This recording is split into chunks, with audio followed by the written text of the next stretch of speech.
Hey les amis, j'espère que vous allez bien. Comme vous avez pu le voir dans le titre de la vidéo, nous allons voir les pires objets de torture encore en vente aujourd'hui. Mais les objets de torture, évidemment, pour les chiens.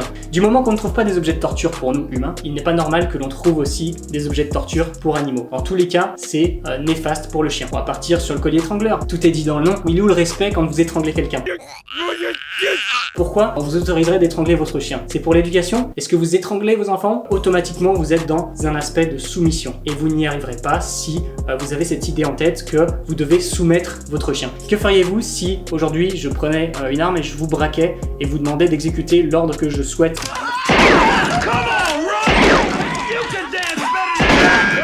Ben, vous le feriez de toute façon puisque votre vie est en jeu, ou en tout cas vous êtes sous la contrainte, et c'est exactement ce qui se passe avec ces outils coercitifs qui sont malheureusement encore en vente. Pour moi, ces objets-là, qui sont censés éduquer l'animal, c'est totalement faux. Ce n'est pas aux propriétaires que j'en veux, c'est surtout à ceux qui ne vont pas forcément se poser des questions, et le pire dans tout ça, c'est les professionnels aujourd'hui de ce milieu-là qui vendent ces outils. On les retrouve sur n'importe quel site. C'est parti. Trixie, collier caveau, semi-étrangleur. Ah oui, parce qu'il y a les semi-étrangleurs. On s'est dit, bon, c'est vrai que étrangleur, ça fait peut-être un peu trop. On va les semi-étrangler, ça sera un peu mieux. C'est juste hallucinant. Quand je vous dis que ces grosses sociétés n'en ont rien à foutre, en tout cas, du bien-être animal, eh bien, c'est le cas. Regardez, collier semi-étrangleur de force Ultra Plus. Collier de force avec orientation symétrique des dents. Collier étrangleur de force Springer pour chien. Matériel de qualité professionnelle. Regardez les pointes. Déjà, quand vous mettez un collier à votre chien, quand il tire, que vous êtes en laisse, vous sentez à des moments, il peut tousser, ça l'étrangle. De toute façon, vous le savez, ça tire. Vous pouvez tester, vous mettez un collier pour chien, juste pour voir, vous attachez la laisse et vous tirez derrière. Vous allez voir si c'est super agréable. Absolument pas. Là, vous avez en plus un truc en fer,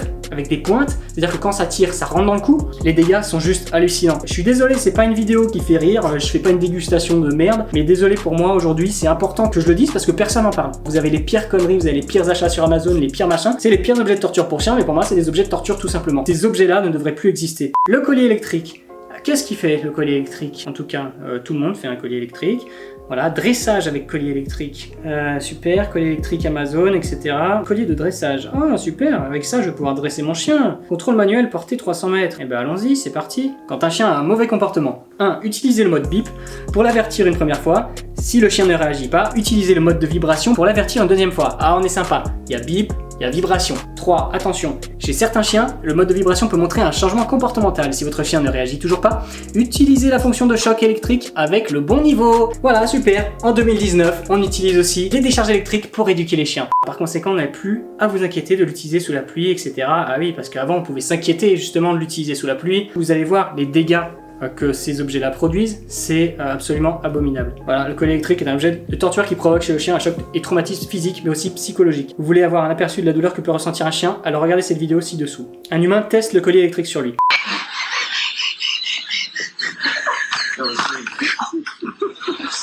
My neck is tensing. Okay.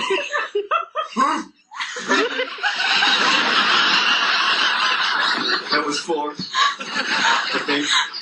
I saw.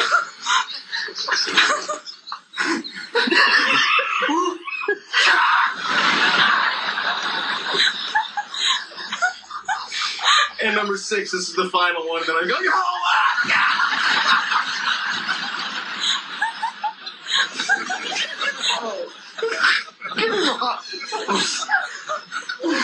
C'est un humain, il peut l'enlever heureusement. Vous, quand vous laissez ça à votre chien, imaginez, il ne peut pas se défaire de cet objet de merde. C'est une horreur. Comme vous avez pu apercevoir dans la vidéo, le collier électrique provoque une douleur extrême. En plus, vous n'avez aucun échappatoire. Le chien n'est même pas capable de définir à quel moment le choc électrique arrivera, ce qui réveillera en lui une peur et une anxiété permanente. Il est impossible d'éliminer des problèmes de comportement en utilisant des objets de ce type. On ne les traite pas par la peur, la douleur, bien au contraire, on les amplifie. En utilisant ces outils coercitifs, vous allez briser le lien entre votre chien et vous. Celui-ci aura peur de vous, il y aura cet aspect de domination qui n'a pas lieu d'être. Si le lien est très fort entre vous, s'il y a de la confiance, s'il y a un respect mutuel, vous pourrez faire de grandes choses avec votre chien et vous pourrez attendre énormément de sa part, puisque son objectif à votre chien, ce n'est pas de vous casser les couilles. Un chien n'est pas là pour vous faire chier, il a qu'une envie, c'est faire plaisir à son maître, et il le fera de la meilleure des manières. En utilisant ces objets, malheureusement, vous risquez de rendre votre chien agressif envers d'autres congénères, agressif envers vous. Beaucoup de chiens, après que des personnes aient utilisé ces outils-là, sont malheureusement, encore une fois, euthanasiés.